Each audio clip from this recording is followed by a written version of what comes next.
Ini yang disebut oleh Allah SWT dalam hadis qudsi. Ya, apabila hambaku mendekatkan diri kepadaku dengan nawafil. Nawafil itu adalah engkau meniadakan dirimu, engkau mengosongkan gelasmu, engkau fanakan sifat-sifatmu,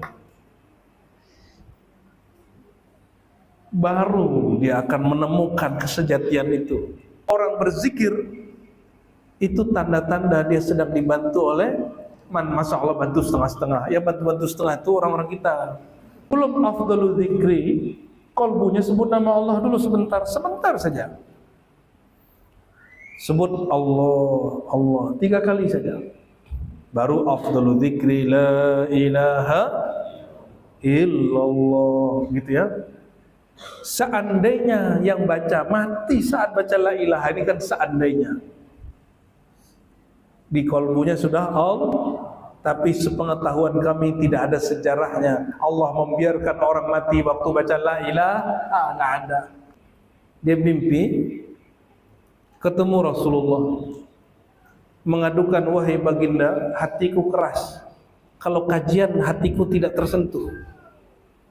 Apa jawaban Rasulullah?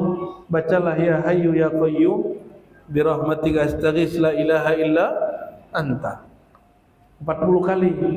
Al-Qattani baca 40 kali, hatinya langsung lembut. Kalau orang bisa mendengar dengan samanya Allah, kalau dia istikharah minta isyarat kepada Allah, isyaratnya benar gak? Benar gak kira-kira? Pasti benar.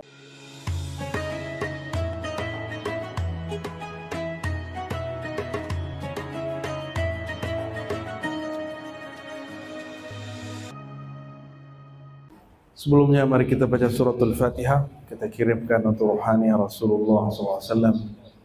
Beliaulah Al-Fatih, sang pembuka, beliaulah Al-Khatim, sang penutup. Ila ruhin Nabi SAW, manismu Ahmad Muhammad Al-Fatih, Al-Khatim, Al-Fatihah.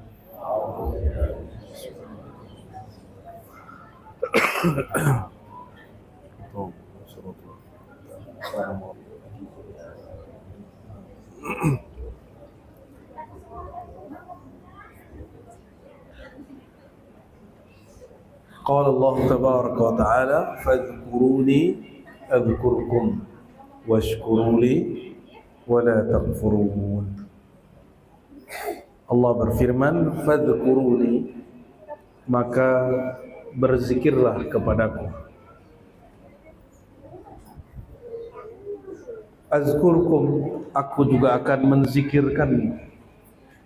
Bahkan aku sedang dan selalu berzikir menyebut namamu.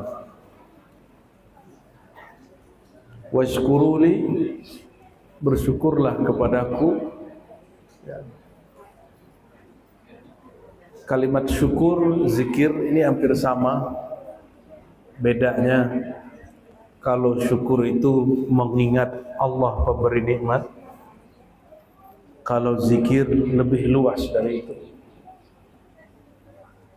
Orang sabar bisa ingat Allah, disebut sabirin, orang yang sabar.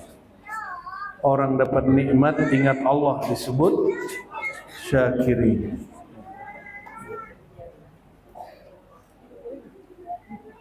Maka fazkuruni, zikirlah kepadaku. Zikir berarti menyebut, mengingat. Kita tidak mungkin mengingat yang kita nggak kenal. Sebanyak ini Bapak Ibu jumpa seseorang, kalau tidak kenal ingat gak orangnya? Nggak ingat ya? Maka miftahud dzikr al-ma'rifatu bil madhkur. Jadi kunci berzikir itu mengenal yang disebut. Jadi kalau kita tidak kenal yang mau kita zikirkan, mustahil dapat ingat. Yang ada cuma sebut. Mau naik nggak ilmunya? Dari cuma sebut menjadi ingat? Mau? semua kita ini sudah pernah jumpa Allah. Ada yang ingat? Enggak ada. Kenapa? Kenapa kita tidak bisa ingat? Karena mengingatnya pakai alat yang tidak pernah jumpa dia. Otak ini tidak pernah jumpa Allah. Mata ini tidak pernah jumpa Allah secara hakiki. Namun jika otak ini, mata ini, pendengaran ini diingatkan, diajarkan oleh yang pernah berjumpa itu, maka dia akan berzikir. Ya, alhamdulillah hujan ya. Di sini sering hujan ya. Alhamdulillah. Jadi apa kunci seseorang berhasil berzikir? Bukan banyak menyebut. Kan di Quran ada, ya ayyuhalladzina amanu dzkurullaha dzikran katsira. Wahai orang beriman, ingatlah Allah sebanyak-banyaknya. Orang beriman itu ingat Allah sebanyak-banyaknya tetap tidak cukup untuk ingat Allah. Oleh karenanya harus dapat kunciannya. Apa kunciannya mengingat Allah? Mengenali namanya pada diri, mengenali perbuatannya pada diri, mengenali sifatnya pada diri. Gimana? Mau dibuka kajian begitu? Sanggup gak? Nanti kita ringankan bahasanya. Ini ilmu tidak tinggi-tinggi amat. Cuma orang supaya terlihat eksklusif, wah ini kajian tinggi, padahal biasa aja. Ini kan semua dari Quran. Wa fi anfusikum afala tubsirun, di dalam dirimu apakah engkau tidak menatap? Dalam hadis qudsi Allah berfirman, la yazalu 'abdi yataqarrabu ilayya bin nawafil. Hambaku senantiasalah dia mendekatkan diri kepadaku dengan amal tambahan. Sehingga apa kata Allah? Hatta ahbabtuhu, hatta uhibbahu, sehingga aku mencintainya. Fa idza ahbabtuhu, apabila aku telah mencintainya. Orang kalau cinta, maunya apa kalau cinta? Maunya kita, maunya dia. Ya, betul. Itu hanya Allah yang boleh begitu. Kita kalau udah cinta, kita maunya orang yang kita cintai itu kehendak dia sudah nggak ada, yang ada kehendak kita. Itu namanya jalalul hub, ketegasan, keperkasaan orang bercinta. Orang yang cinta itu ingin merenggut sifat-sifat yang dicintainya. Tidak mau lagi ada kehendak yang dicintai, yang ada kehendakku. Tidak ada lagi kemauan dia kecuali kemauanku. Tidak ada lagi pandangan dia kecuali pandanganku. Itu maunya orang kalau jatuh cinta. Yang boleh begitu hanya Allah. Bapak-bapak ini nggak boleh kepada kawan, kepada teman, kepada guru. Ini karena biasa egois mencintai pasangan dengan cara begitu, mencintai guru pun caranya begitu. Maka banyaklah murid suul adab dalam mencinta. Maka si murid ini buat kaidah-kaidah sendiri di kepala dia. Kalau guruku tidak begini, ini bukan guruku. Sombong kali jadi murid. Jadi guru aja. Ya. Kalau dia begini berarti guruku, kalau nggak begini berarti bukan guruku. Itu sombongnya seorang murid. Padahal seharusnya murid mencari perhatian gurunya. Jangan buat kaidah-kaidah sendiri. Sudah jumpa belum ada murid begitu? Ada jamaah begitu? Kalau dia nggak begitu bukan ustaz saya itu. Ya. Banyak murid-murid terjebak di situ. Lihatlah Sayyidina Abu Bakar, Sayyidina Umar, Sayyidina Uthman, Sayyidina Ali. 4 sahabat yang jamin masuk surga, wazirnya Rasulullah, ya, penolong, pembantu Rasulullah. Mereka nggak pernah menjadikan kemauannya jadi kemauan Nabi. Yang ada, apapun maunya Nabi itu mau aku. Sempat satu kali Sayyidina Umar mengatakan, ya Rasulullah, la ahad, ya, tidak ada seorang pun ahabbu ilayya minka illa nafsi. Tidak ada yang lebih aku cintai melebihi engkau kecuali diriku sendiri. Aku tidak cinta pasanganku melebihi cinta kepadamu, kepada anakku melebihi kepada engkau, kecuali aku. Umar ini mau masih ngatur-ngatur Nabi. Umar masih ngatur-ngatur. Makanya tahun ke-6 Hijriah itu ujian terakhir Umar. Benarkah cintanya Sayyidina Umar kepada Nabi Muhammad SAW, sehingga Umar pernah membentak Nabi, tapi tobat 40 hari. Pernah nyinggung Nabi sekali, tobatnya 40 hari. Pernah nyinggung guru gak? Pernah nyinggung guru gak? Gimana? Pernah nyindir-nyindir mursyid gak? Ini perbedaan karakter orang tinggal di Sumatera. Walaupun katanya orang Bugis kan, walaupun orang Banjar, walaupun orang Jawa, tapi kalau tinggal Sumatera karakternya beda Pak. Bahasanya masih sama. Ada budaya egaliter. Egaliter itu kesetaraan, equal. Hati-hati, budaya itu bagus, tapi dalam berguru itu orang Jawa nomor 1. Orang Jawa adabnya nomor 1.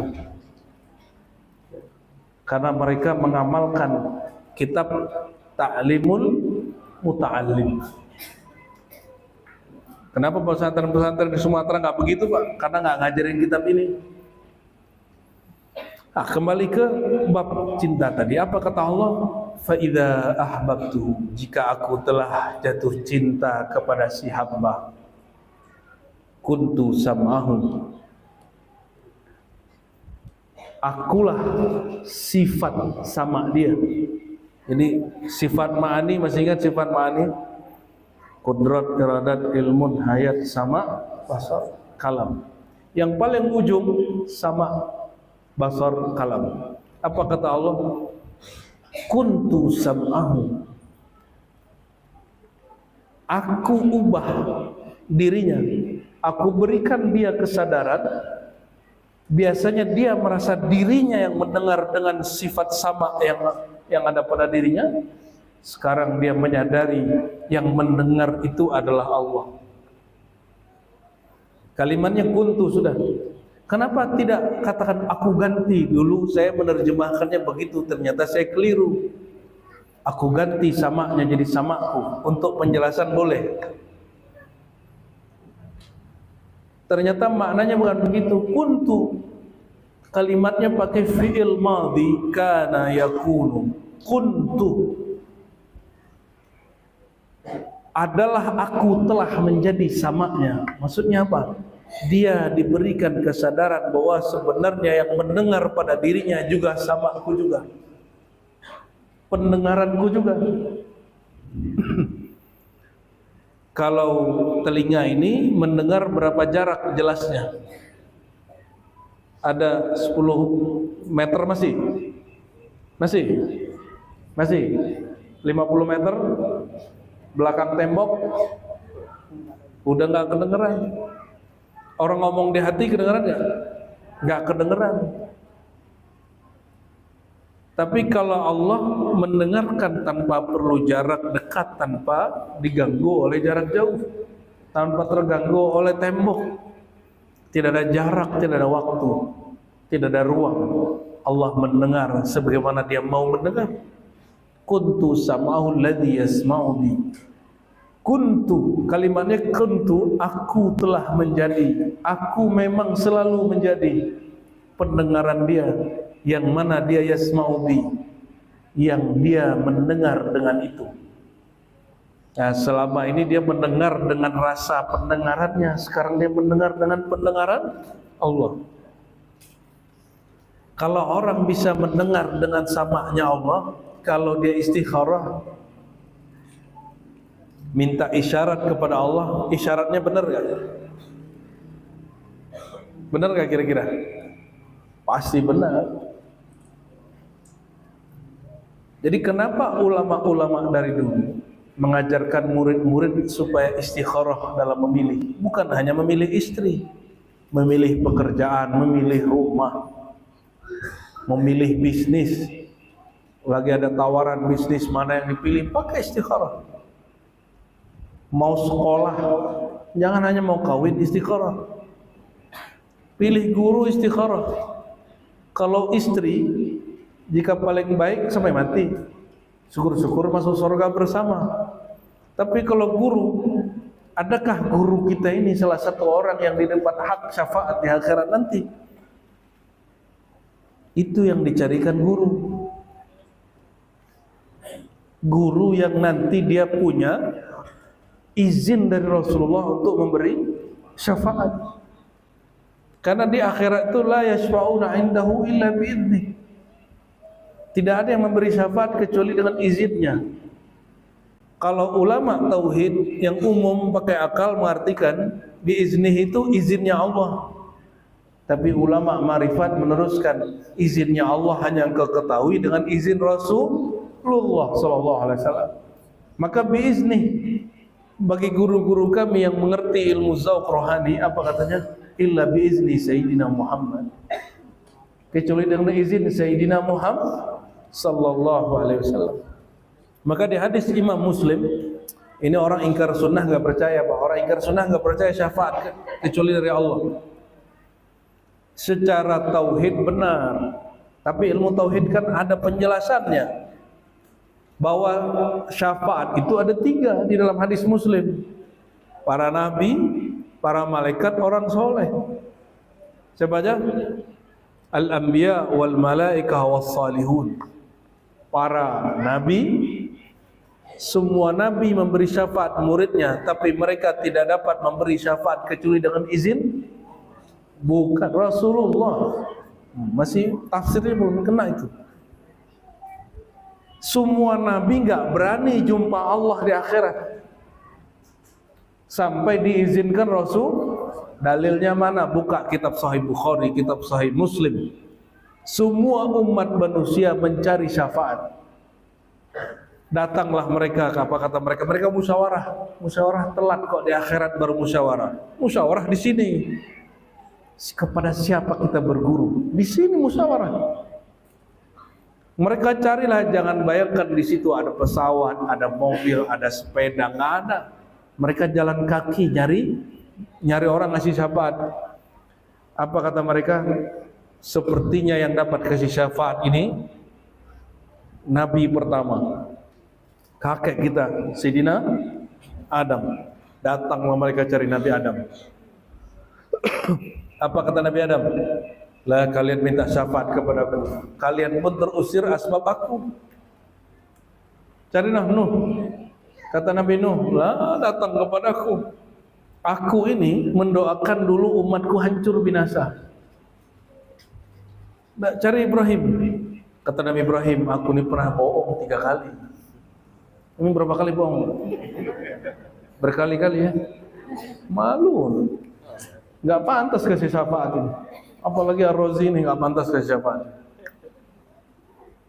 Pernah ngeles gak? Ditanya, Ustaz, udah nyampe di mana? Udah di jalan, padahal masih di rumah. OTW dari kamar tidur ke kamar mandi. Ya, Ustadz ini juga banyak juga ngelesnya. Jadi jangan heran, Ustadz ini kadang-kadang duluan masuk neraka karena mempraktekkan kebohongan dari dirinya. Terus merasa suci.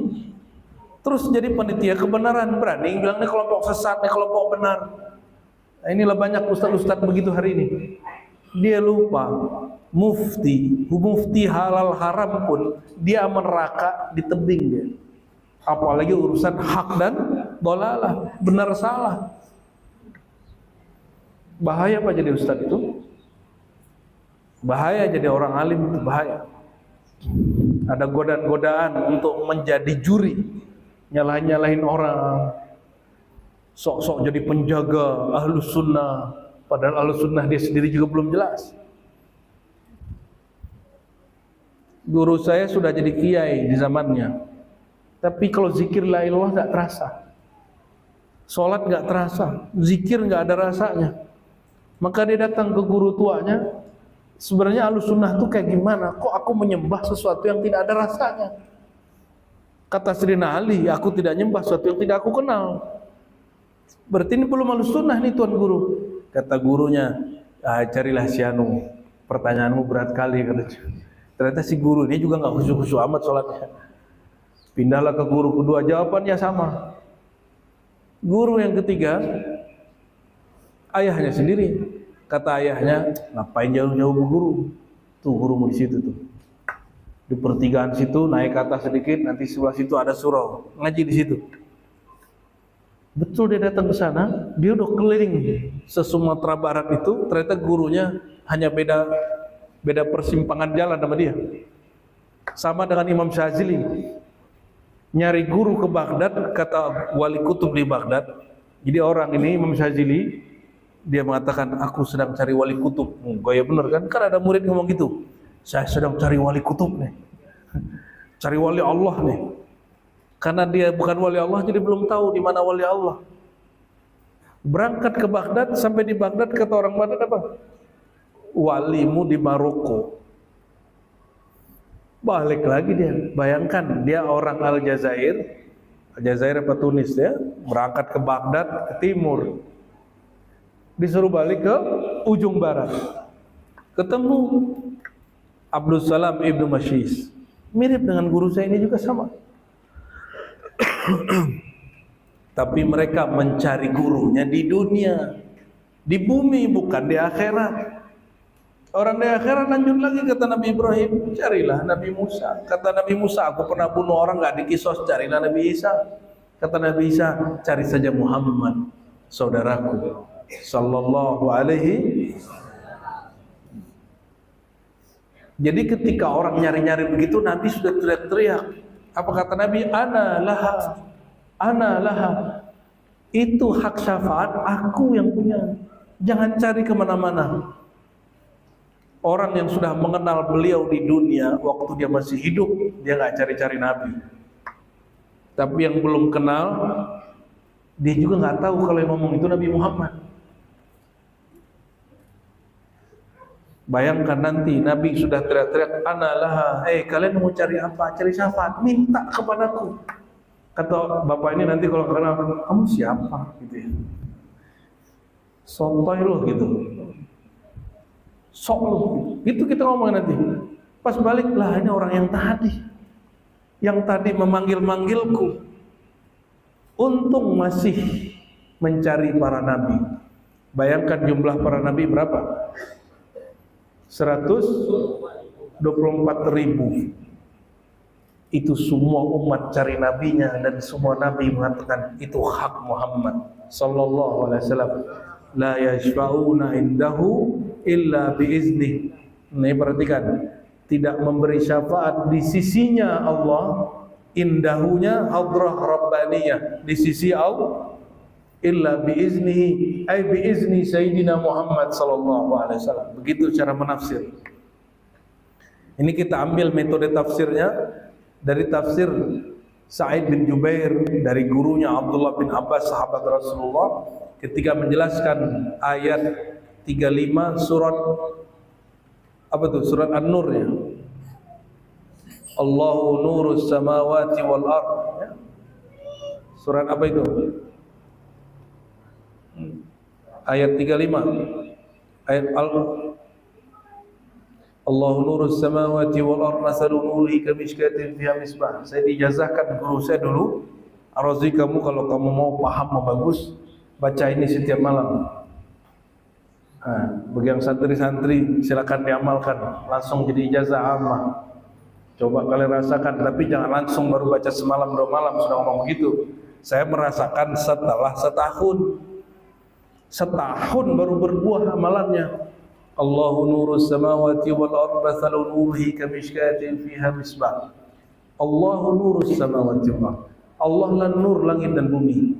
Mathalu nurihi, yang kedua itu nur Muhammad sallallahu alaihi wasallam. Ya, ketemu. Betul ayat 35. Alhamdulillah. Jadi la yashfa'una indahu illa bi'idnihi, tidak memberi syafaat di sisi Allah kecuali izin Nabi Muhammad sallallahu alaihi wasallam. Kalau ada rumah, ada penjaga rumah, orang mau jumpa sama yang punya rumah, izinnya langsung ke dalam atau di luar dulu izinnya? Yang megang pintu hadrah babullah, pintu menuju Allah itu Nabi Muhammad. Jangan dikira mudah. Di depan Nabi Muhammad itu ada sahabat-sahabat Nabi. Maka Nabi mengatakan, aku kota ilmu, ana darul hikmah, ana madinatul ilmi wa ali babuha. Haruslah pintu Sayyidina Ali dulu. Nah, mumpung masih di dunia, masih di bumi, carilah guru yang mengajarkan Allah cinta kepada kita, sehingga diberi kesadaran mendengarnya bukan lagi dengan pendengaran yang terbatas ini, tapi mendengarnya sudah dengan sifat sama. Nah, saya mau tanya, kalau Allah itu baqa, menghadap kepada Allah, Allah itu baqa, apa arti baqa? Kekal, wujud. Jika Allah wujudnya baqa, jika hendak jumpa dengan Allah, apa yang dilakukan?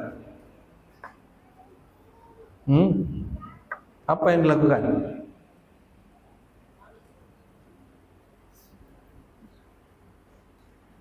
Kalau mau jumpa orang alim, ingin merasakan ilmunya, apa yang dilakukan? Kalau ada gelasnya diapain? Kalau ada gelas, diapain gelasnya? Dipegang doang. Kosongin dulu gelasnya, buka tutupnya. Paham nggak maksudnya? Ini orang Melayu kan paham bab kias lah ya. Kalau kita mau jumpa orang alim, kita punya ilmu, kosongin dulu ilmunya. Mengosongkan ilmu itu pada adab, dia nggak akan kosong. Ketika kita mau datang ke orang alim, bahwa kalau saya ini berilmu, saya ini berthariqah, saya ini sudah mursyid, sudah lewat, sudah. Nggak akan merasakan nikmat ilmu dia, kecuali yang sesuai nafsu kita. Kalau nggak cocok dengan ilmu kita, kita tolak dia. Itulah sebabnya hijabnya murid tidak bisa menerima ilmu guru. Dia selalu ngomong ini, oh ilmunya guru ini sama dengan bapak saya. Kalau nggak sama kenapa? Kalau nggak sama dengan kiaimu kenapa? Itu hijab kita. Padahal di atas langit ada langit, di atas orang alim ada orang alim lagi. Nggak perlu orang alim di atas alim. Beda tempat sudah beda ilmu, beda thariqah sudah beda rasa, beda zikir. Bahkan sama zikir, thariqahnya sama, gurunya beda, rasanya beda. Beda. Kenapa bisa begitu? Ini yang disebut oleh Allah SWT dalam hadis qudsi. Ya, apabila hambaku mendekatkan diri kepadaku dengan nawafil. Oleh ulama ahli fikih, nawafil itu amal-amal sunat. Tapi bagi ulama ahli ma'rifat, nawafil itu adalah engkau meniadakan dirimu, engkau mengosongkan gelasmu, engkau fanakan sifat-sifatmu, baru dia akan menemukan kesejatian itu. Kalau kita dengar orang hayya 'alas shalah, jawabnya apa? La haula wala. Kalau kita mau makan baca, kenapa makan baca bismillah? Karena yang ngasih kenyang Allah. Makan itu bebas. Jadi Pak Haji ini tadi lucu-lucuan, dikira saya makan nasi. Saya nggak makan nasi Pak Haji, kecuali sesekali aja. Ya, ternyata beliau sama dengan saya berapa tahun lalu. Kalau nggak nasi nggak kuat gitu. Ya, betul Pak Haji ya. Apakah nasi yang memberi kuat? Itu persepsi. Yang memberi kekuatan itu Allah. Orang Arab baru belakangan tahu nasi, orang yang bawa orang India, orang Thailand, orang kita. Dulu orang Arab makan gandum. Itu sebabnya orang Arab hari ini penyakit gulanya hampir sama dengan orang Indonesia. Nasi kebuli itu bukan nasi Arab Pak. Nasi kebuli itu nasi orang India. Sayangnya nggak ada nasi liwet, nasi lemak di situ, nasi uduk kan. Bapak Ibu yang bukan Allah, kalau tidak datang ke orang alim, kosongkan ilmu. Kalau mau datang kepada Rasulullah, gimana? Fanakan diri dalam cinta Rasul. Kalau hendak datang kepada Allah, gimana caranya? Tadi kosongin gelas. Kalau ke Allah masih kurang itu. Kalau kepada Allah, kosongkan dirimu sekosong-kosongnya, fanakan wujudmu sefana-fananya. Tapi dalam paham, zahirnya masih ada.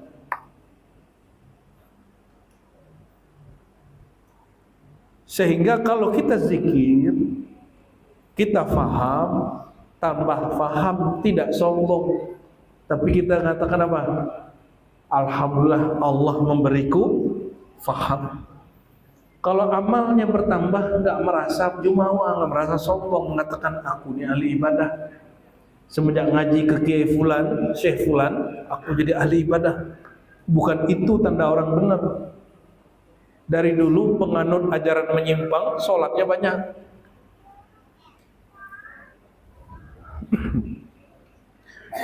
Oleh karenanya, Syekh Muhammad Samman Al-Banjari, ya, yang ngambil ilmu secara rohani kepada Syekh Arsyad Al-Banjari, guru zahirnya lain. Syekh Muhammad Samman Al-Madani, apa kata dia? Jika engkau hendak datang kepada Allah, kosongkan wujudmu. Namun itu sulit dilakukan. Ini kan ilmu hakikat. Ilmu hakikat itu nggak bisa kalau nggak lewat thariqah. Kembali kepada Imam Bahabuddin Shah Naqsyaband. Apa kata beliau? Jika engkau hendak mengingat Rasulullah, engkau tidak jumpa Rasulullah, gimana caranya? Hadirkan guru. Cari guru. Berarti cari guru wajib nggak? Cari guru wajib. Ini kalau mau sholat pasti ingat gurunya. Guru waktu dulu di taman Quran, ya. Kalau mau sholat ingatnya guru dulu ngajarin. Masih ingat? Setiap kali sholat kita ingat guru ngaji kita. Tapi kita baru berguru secara fisik, cara sholat fisik, belum cara sholat yang rohani itu. Maka mesti mencari guru yang membimbing sholat yang rohani itu. Nah, kembali ke ayat tadi, fazkuruni azkurkum. Ingatlah aku ingat kamu. Kita ini di hadapan Allah tiada. Kalau Allah hendak mengingat kita, apa yang Allah ingat?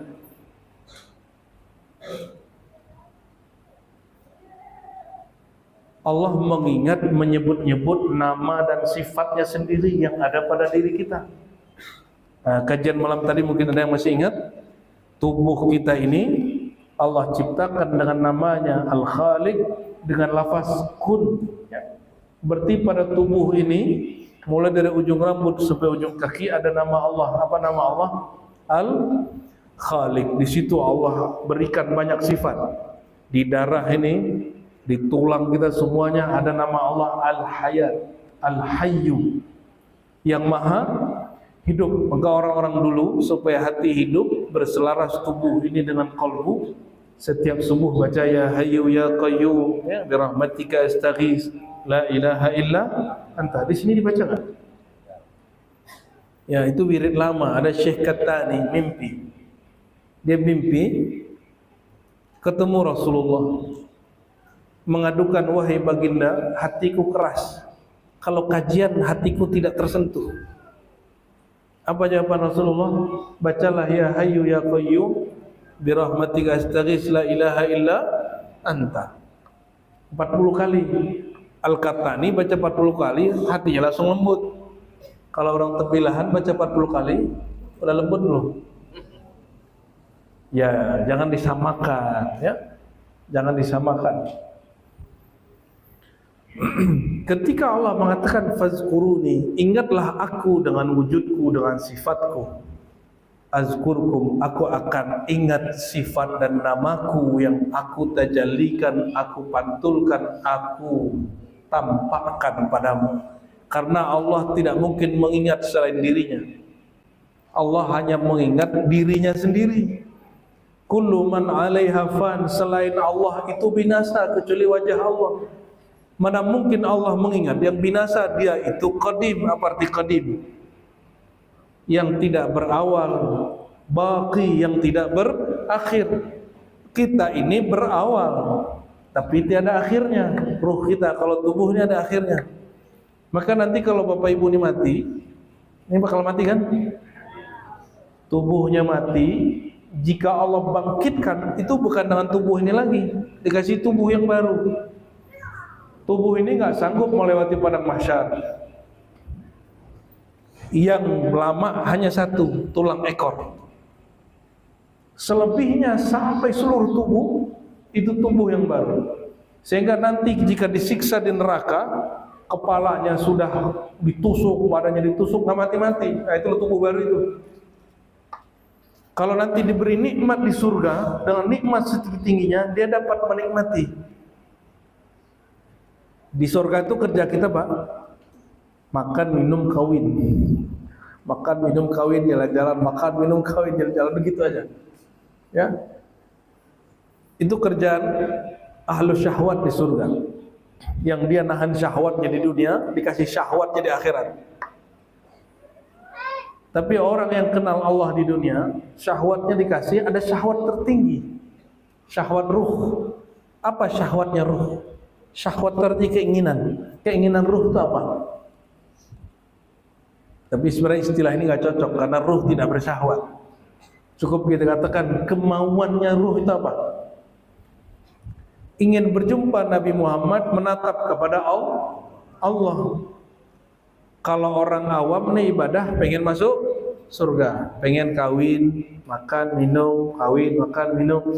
Bayangkan, Pak Haji, itu surga kalau orang jihad 72 bidadari, sanggup kan? Ketawa deh. Itu ratu semua itu. 72 itu ratu semua. Belum dayang-dayangnya. Belum pelayan-pelayannya. Itu pelayannya taruh di sini, orang Tembilahan gila semua. Ibu-ibu cemburu semua, bapak-bapak ini gila semua, lupa sama bininya. Itu dayangnya taruh sini. Nggak mungkin punya kekuatan kecuali tubuhnya diganti, ditiupkan lagi yang baru kepadanya. Tubuhnya ini, ruhnya ruh yang lama. Allahumma sholli ala Muhammad. Ini sebenarnya nggak boleh dibuka siang hari ini ilmu ya. Hati saya nolak terus Pak dari tadi nih. Tapi udah keceplosan. Fazkuruni azkurkum. Ingatlah aku dengan sifat-sifatku, nama-namaku yang apa? Yang telah engkau rasakan pada dirimu. Kita nggak mungkin mengingat Allah dengan sesuatu yang kita nggak pernah rasakan dan kita kenal. Maka Allah akan sebut nama Allah itu dari diri kita. Maka setiap orang itu punya ada jodoh-jodoh zikirnya, Bapak Ibu. Jadi setiap orang ini zikirnya kadang beda-beda. Coba baca Asmaul Husna, baca Asmaul Husnanya, baca maknanya. Masing-masing kita akan punya pengalaman yang beda-beda. Kadang beda hari, beda rasa. Bacanya pelan-pelan, baca namanya, baca artinya. Baca namanya, baca artinya. Ini beda hari akan beda rasa. Coba lakukan itu berhari-hari. Misalnya lakukan 10 hari saja atau 40 hari lebih bagus. Nanti akan ada nama yang paling berkesan di hati. Berarti kita jodoh dengan nama itu. Inilah metode Imam Surawardi ketika mengajari orang zikir. Setiap orang ini punya jodoh-jodoh zikir. Lain dengan Rasulullah. Kalau Rasulullah langsung bilang kamu zikirnya ini, kamu zikirnya ini, gitu. Kalau setelah Rasulullah Kecuali wali al-ghaus, ya, dia langsung tahu. Kalau wali al-ghaus itu langsung tahu kamu cocoknya zikir ini, kamu cocoknya zikir ini. Nah, fazkuruni azkurkum. Jadi yang Allah ingat dari kita adalah nama dan sifat yang kita ingat dari Dia. Kalau kita nggak diingat Allah, kenapa kita nggak diingat Allah? Kita ini tidak pantas untuk diingat. Kullu man 'alaiha fan. Jadi jika kita begitu jangan ngomong kalau ketemu guru. Ya, ini mohon maaf tadi nggak bisa salaman semua. Ya, salaman itu ada adabnya, Pak. Kalau nggak dapat salaman juga nggak apa-apa. Ya, memandang guru pun sudah cukup. Kalau ada yang ngomong begini nih, ini murid nih, ini udah berkali-kali. Kalau dia salaman dengan aku dia wali. Murid ngomong gitu, jamaah ngomong begitu. Berarti standar jadi wali apa? Salaman sama? Ya, kalau ada di sini salaman sama dia aja ya.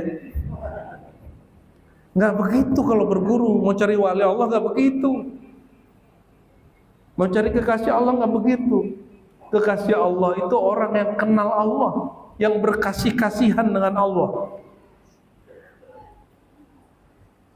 Dulu ada santri kita begitu. Ya karena dia adabnya begitu, ya nggak jodoh sama kita. Apakah guru sedih begitu? Guru nggak sedih.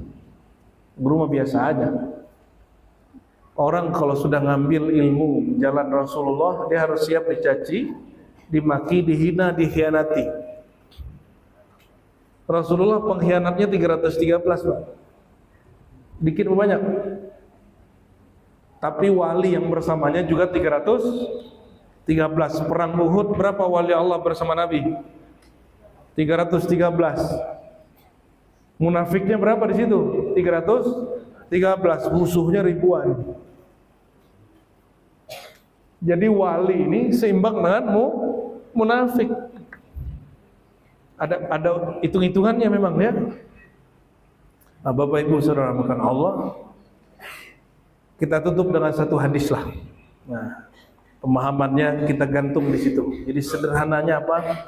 Ingat Allah dengan nama dan sifatnya. Nama dan sifat itu nanti dikenang ulang oleh Allah, bahwa nama ini berjodoh dengan kita. Jadi yang diingat Allah hanyalah nama yang ada pada diri kita, sifat yang terbit pada diri kita. Satu kali Abu Hurairah mengatakan, Nabi SAW bersabda, "Idza qala 'abdi," jika hambaku berkata, "La ilaha illallah Allahu akbar." La ilaha illallah Allahu akbar. Qultu, aku menjawab, "La ilaha illa ana." Di riwayat Tirmizi, Ibnu Majah dan tamam, "Sadaqa abdi, hambaku benar. La ilaha illa ana akbar." Tiada yang berhak disembah kecuali aku, tiada Tuhan selain aku, tiada yang benar-benar wujud dengan zatnya kecuali aku. Wa ana akbar, akulah yang paling besar. Setiap zikir dijawab. Apa kata Nabi lanjutannya? Idza qala abdi, jika hambaku berkata, "La ilaha illallah, lahul mulku wa lahul hamdu," maka Allah menjawab, "Sadaqa abdi, hambaku benar." La ilaha illa ana, li alhamdu wa li al-mulk. Hambaku benar, tiada Tuhan selain aku, akulah pemilik semua pujian dan kerajaan. Begitulah semua zikir sampai terakhir. Apa kata Rasulullah SAW? Jika orang pulang-pulang kalimat la ilaha illallah dengan semua makna-maknanya, fa idza mata, ya, jika dia mati dalam membaca itu, lam tamashun nar, dia tidak disentuh oleh api neraka. Kalau dalam riwayat Imam Tirmizi dikatakan, man qalahu fi maradin, siapa yang membacanya dalam keadaan sakit, wa mata bihi, lalu dia mati dalam keadaan baca itu, maka la yadkhuluhu an-nar, la yadkhulun nar, dia tidak masuk neraka. Hadis ini riwayat Imam Ibnu Majah, An-Nasa'i di Amal Yaumi wa Lailah, At-Tirmidzi di Jami' As-Sahih. Hadis ini hasan. Artinya apa? Semua zikir kita langsung dijawab oleh Allah. Cuma terdengar enggak, Pak? Enggak terdengar. Kenapa? Karena masih pakai telinga ini. Masih pakai pendengaran ini. Belum aktifkan pendengaran yang rohani itu asbabnya kita tidak merasakan berdialog dalam zikir. Inilah yang membuat orang sibuk berzikir banyak-banyak tapi tidak ada rasa. Sibuk nyebut Allah dengan 70.000 kali 7, tapi enggak ada. Hanya terbakar dengan kalimat, tapi hasilnya binasa. Malah tambah sombong. Aku ini orang paling banyak zikir setembilahan. Nah, itu ngomongnya. Itu yang terjadi pada orang yang berzikir tapi tidak kenal makna. Tentu lebih baik kenal maknanya, tahu isinya, banyak zikirnya. Itu orang yajma' fadlain, dia mengumpulkan dua keutamaan. Berdasarkan ini semua, oleh-olehnya buat kita ya, kalau mau tidur atau lagi badan sudah mulai sakit-sakit, jangan putus baca la ilaha. Bacanya jangan lagi hanya dengan lidah, ikut sertakan kolbu. Kalau orang sakaratul maut, sakarat mabuk, maut mati, mabuk mati. Jangankan mabuk mati, mabuk sakit perut, orang masih zikir nggak lidahnya? Susah zikir sudah. Ya, orang mau di apa namanya? Kalau mau operasi itu dibius, udah nggak ada zikirnya, malah gelisah masuk ke dalam. Gimana caranya? Aktifkan kolbunya berzikir. Sebut nama Allah banyak-banyak. Allah. Ya, Allah. Baca 3 kali baru baca la ilaha illallah. Jadi kalau ada orang nanya, guruku ngajarkan enggak usah zikir la ilaha Allah, Allah Allah aja. Karena kalau mati pas baca la ilaha mati ateis. Gurumu enggak ngaji marifat. Ya, kenapa? La ilaha itu namanya nafi isbat. La ilaha meniadakan, illallah menetapkan. Sebelum meniadakan selain Allah, tetapkan dulu di kolbu. Maka dalam hati seperti ayat Al-Kursi, Allahu la ilaha illa hu. Allah dulu baca di kolbu, baru baca la ilaha illallah. Gitu cara zikir. Jadi nanti mohon maaf, saya nggak tahu ini imam masjidnya yang mimpin zikirnya sudah bertarik atau belum. Semoga sudah. Sudah Pak Ji? Sudah ya. Jadi sebelum afdalu zikri, kolbunya sebut nama Allah dulu sebentar saja. Sebut Allah, Allah 3 kali saja. Baru afdalu zikri la ilaha illallah, gitu ya. Seandainya yang baca mati saat baca la ilaha, ini kan seandainya. Di kolbunya sudah Allah. Tapi sepengetahuan kami tidak ada sejarahnya Allah membiarkan orang mati waktu baca la ilaha, nggak ada. Pasti meninggalnya waktu Kenapa? Karena zikir itu Allah yang bantu. Nabi sendiri berdoa, ya Allah bantulah aku mengingat Engkau. Berarti kalau orang berzikir itu tanda-tanda dia sedang dibantu oleh masa Allah bantu setengah-setengah. Ya bantu-bantu setengah itu orang-orang kita. Ya, Allah kalau bantu full, nggak ada bantu setengah-setengah. Maka jika Allah mengizinkan seorang baca la ilaha, pasti disempurnakan illallah. Ya. Saya tutup dengan kisah Imam Shibli. Shibli ini lain, sama dengan Naqsyabandi. Dia lagi asik zikir Allah, Allah, Allah. Lagi menatap, merasakan yang punya nama. Muridnya tidak mengerti orang, dia lagi asik. Gurunya lagi asik. Terlihat lagi sakarat, kakinya sudah dingin. Maka muridnya berinisiatif mentalkin gurunya. Waduh, murid mentalkin. Enggak boleh murid mentalkin guru kecuali gurunya berpesan. Kalau aku sakarat, tolong talkinkan aku seperti aku talkinkan kamu. Tolong ajarkan aku, ingatkan aku zikir seperti aku ingatkan kamu. Kalau enggak, kita biarkan dia.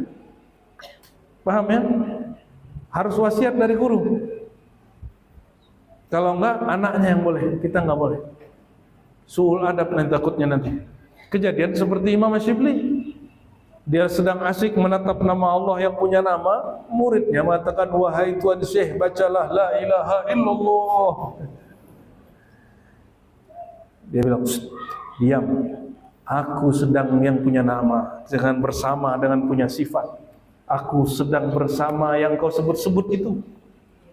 Muridnya menyebut nama Allah, bertuhannya baru sampai di lidah. Sedangkan beliau sudah merasakan bersama dengan Allah itu. Jadi kalau dengan guru, kita lihat-lihat, nih beliau punya wasiat nggak sebelum dia sakaratul maut, ya. Tapi kalau saya sampaikan kepada orang yang ngambil talqin kepada saya, jika jumpa saya lagi sekarat, tolong talqinkan saya seperti saya talqinkan kalian. Ya. Siapa tahu saya lagi lupa, ya. Kan nggak tahu kita, ya. Cukup Pak Haji, ya. Dan kesimpulannya apa? Mustahil mendapatkan ilmu tentang Allah, ilmu tentang la ilaha illallah, tentang cara mengingat bukan dengan pikiran ini tapi dengan rohani, kecuali ketemu orang yang sudah berjumpa dengan Allah. Yang sudah jumpa dengan Allah siapa? Ya, udah jumpa dulu dengan Nabi Muhammad? Belum? Sudah jumpa Nabi Muhammad belum? Belum? Belum, ya? Terus gimana dong? Carilah orang, cari dua jenis orang. Pertama, orang yang bersanad kepada Rasulullah, bersilsilah, bukan bernasab saja. Bernasab, jasad yang bernasab. Kita nggak ikut debat-debat nasab. Cari orang yang ilmu zikirnya bersilsilah kepada Rasulullah. Yang kedua, ini yang paling penting, carilah orang yang sudah fana karam pada nur Nabi Muhammad SAW. Maka orang ini jika Nabi jumpa Allah, dia jumpa Allah juga. Jadi adakah selain Muhammad, selain Nabi Muhammad jumpa Allah? Ada. Tapi orangnya sudah karam dia sudah fana dia tidak merasa jumpa. Situlah dulu, nanti tambah lama lagi. Masih jam 11 nih Pak Haji, ini gimana ini Pak Haji? Jamnya masih jam 11 itu. Ya, jam 2. Ada pertanyaan kah? Kalau ada pertanyaan, dari pertanyaan kita buka. Ada? Silakan. Pakai mic-nya. Tapi yang langsung tutup poin, ya.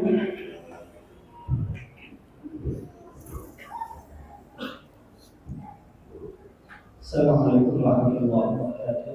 Assalamualaikum. Maaf, mungkin pertanyaannya juga dikaitkan. Agak dekat. Mungkin pertanyaannya juga dikaitkan tema kita. Apa bedanya antara puasa dengan nubuwah? Apa? Perbedaan antara puasa dengan nubuwah. Kalau saya pernah mendengar dari bagian Nubuwah dan puasa. biasa, oke. Ente mau debat lagi mana ya? Itu kan belum begitu tuntas. Iya, itu kan lagi debat itu, ya. Lagi debat di Madura itu. Kayak tanya ente mau debat lagi mana? Oke. Antara ahli hadis dan ahli akidah itu agak berbeda cara memahami teks. Ahli hadis itu kadang menyamakan antara bi'sah dan nubuwah, padahal itu berbeda. Bedanya dari riwayat ahli hadis itu sendiri. Nih, perhatikan Nabi mengatakan apa? Hadis Imam Abu Nuaim, hadisnya Hasan. Kuntu awwalan nabiyyina fil khalq wa akhiruhum fil ba'ts. Ini perbedaannya di sini. Dan ini disahihkan oleh para imam ahli hadis, minimal hadisnya Hasan. Kuntu adalah aku nabi pertama, tapi di bi'sah terakhir. Tuh, beda toh? Wa akhiruhum fil ba'si. Aku nabi pertama, tapi yang terakhir di bi'sah. Wa akhiruhum fil ba'si. Imam Al-Baihaqi waktu nulis Dalail Nubuwah tidak membedakan itu, makanya banyak yang kemudian ambigu, karena beliau memang bukan tugasnya untuk membedakan, dia tugasnya cuma meriwayatkan hadis. Apalagi dinukil dari Ibnul Munzir. Kata Ibnul Munzir, ya, dengan sanadnya, wa bu'itsa fil arba'in, Nabi Muhammad diutus bu'itsa fil arba'in. Semua orang juga tahu Nabi bu'itsa, diutus, dibi'tsah. Terus ketika Nabi waktu kecil dibedah dadanya, beliau sadar enggak beliau ini seorang nabi? Sadar. Itu disebutkan di riwayat Abu Darda. Ada di riwayat Imam Darimi. Darimi ini punya kitab Musnad atau Sunan Darimi. Dia wafat setahun sebelum Imam Bukhari. Imam Bukhari wafat 256, dia 255. Sama-sama wali Allah dalam ilmu hadis. Meninggal Darimi, sampai kabar ke Bukhari, Bukharinya senggukan nangis, Pak, karena teman sepengajian dari kota Bukhara, mereka ngaji sampai ke berbagai negeri barengan. Imam Darimi ini. Imam Darimi nukil riwayat ini. Sahabat tanya kepada baginda Rasulullah, "Ya Rasulullah, bagaimana engkau tahu? Kapan engkau tahu engkau seorang nabi?" Nabi jawab, "Saat dadaku dibedah." Kan ceritanya panjang itu, lihatlah diri sendiri riwayatnya. Ya. Maka Nabi membedakan antara nubuahnya dan bi'tsahnya dan diutusnya sebagai rasul. Apa perbedaannya? Nubuat itu artinya orang yang dikabarkan tentang ma'rifatullah. Kalau bi'tsah, orang yang diutus membawa risalah syariat. Itu sebabnya dari tahun pertama sampai 40 tidak ada syariat yang Nabi ajarkan. Tidak ada syariat. Tapi Nabi pernah syirik kan? Enggak. Nabi tidak pernah syirik. Kenapa? Sudah masuk nur tauhid dalam dirinya. Sayyidah Aminah mengatakan, ya, ketika aku melahirkan anakku ini, ra'aitu nura, aku melihat nur. Kalau ibu waktu lahiran lihat apa? Darah. Betul. Kalau ada, mungkin ada Aminah baru, lampu ditaruh di bawahnya. Jadi sederhana sekali, nubuat dalam kemakrifatan tauhid, risalah, tugas bawa syariat. Orang nggak cukup hanya kenal Allah, dia harus tahu cara menyembah Allah. Itulah gunanya syariat. Itu gunanya syariat hadir. Ya, begitu Pak ya. Sudah clear? Aman. Berarti sebelum 40 Rasulullah sudah Nabi. Bahkan Nabi sudah Nabi sebelum langit bumi dicipta. Ya, dalilnya riwayat Abdul Razak. Ini kan banyak ahli hadis bilang dhaif. Mereka nggak jumpa manuskripnya yang sudah diteliti ulang oleh Al-Himyari, ulama dari Timur Tengah juga. Ketemu manuskripnya yang kita baca lagi Maulid. Bertanya Jabir bin Abdullah, "Ya Rasulullah, apakah yang pertama Allah cipta?" Apa jawaban Nabi? Hadis ini didhaifkan oleh ustaz-ustaz hari ini. Ya, bahkan ada syekh, kakek guru kita juga ada yang mendhaifkan dulu, tapi karena manuskripnya dia belum sampai ke dia. Awwalu ma khalaqallahu nura nabiyyika ya Jabir min nurillah. Yang pertama Allah cipta adalah nur Nabi engkau, hai Jabir, dari nur Allah. Hadis ini ada di kitab namanya Musannaf Abdul Razzaq. Musannaf Abdul Razzaq itu manuskripnya tua sekali, karena ini orang sezaman Imam Syafi'i, orang Son'ani. Jadi temuan kalau kayak Datuk Sapatli punya buku, ya, salinan tangan, itu hilang satu bab. Hilang apa? Satu bab hilang. Dan yang hilang itu salah satunya hadis ini. Diteliti ulang oleh Syekh Al-Himyari, ketemu. Tapi guru saya dari Suriah nolak lagi, wah itu bukan manuskripnya. Itulah perdebatan ilmu. Cuma perhatikan, imam penemu hadis-hadis palsu, Ibnul Jauzi, abad ke-5 Hijriah, 6 Hijriah. Ibnu Salah, ahli hadis. Imam Iraqi, Subki, pakar ahli hadis. Sampai Imam Suyuti terakhir, Ibnu Hajar dan gurunya tidak pernah menyebutkan di kumpulan kitab mereka bahwa ini adalah hadis palsu. Kenapa? Disebutkan dalam kitab memang ini riwayat Abdul Razzaq. Jadi mereka punya kumpulan hadis-hadis palsu dan tidak ada. Di kitab Al-La'ali Al-Masnu'ah Imam Suyuti ini yang terakhir paling bagus nulis tentang hadis-hadis palsu. Hadis ini tidak ditemukan sebagai hadis palsu. Ya, barangkali itu ya. Rabbana atina fid dunya hasanah wa fil akhirati hasanah wa qina adzabannar. Walhamdulillahi rabbil alamin. Salatullah salamun